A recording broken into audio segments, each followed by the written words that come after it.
Alors, donc sur notre île, vous avez pu voir qu'il y a des endroits, et ces endroits ont des caractéristiques différentes. Donc par exemple, sur l'île, il y a un volcan, d'accord? Donc il vaut plus de points, la valeur des cases est plus importante. Mais par contre, c'est une zone à risque. En cas d'éruption, si un personnage se trouve sur la zone volcan, alors que les dés événements indiquent une éruption, hop là, qui est ici, les personnages sur la zone seront renvoyés chez le joueur qui doit les placer. Ensuite, il y a des huttes d'explorateurs. Donc un personnage sur une hutte d'explorateur, si sur un dé événement la hutte apparaît, il pourra prendre la place d'un autre personnage sur l'île et échanger en fait avec le personnage choisi. Ensuite, il y a donc le village, d'accord, sur deux cases, sur les cases A3 et B3. Si un joueur est en supériorité sur le village, il a le droit d'avoir un dé supplémentaire, d'accord, qu'il lancera avec ses dés, son dé chiffres et son dé lettres. Là, c'est un dé chiffres et lettres qui lui permettra à chaque tour de jeu, comme il est en supériorité, de placer non pas un, mais deux petits bonhommes sur l'île.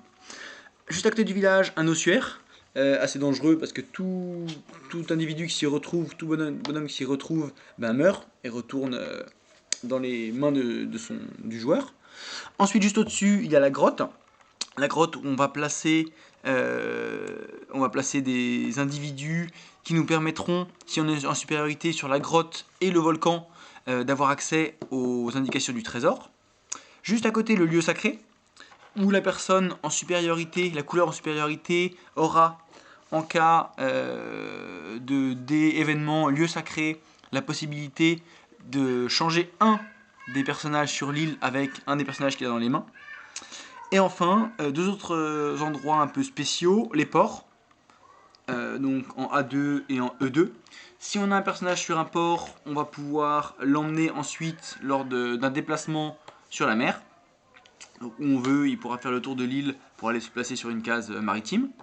Et enfin, dernière case particulière, c'est le promontoire rocheux, où il n'y a de la place que pour un individu. D'accord. Donc si un nouveau personnage vient s'y mettre, il chasse le premier et le renvoie dans les mains de son propriétaire.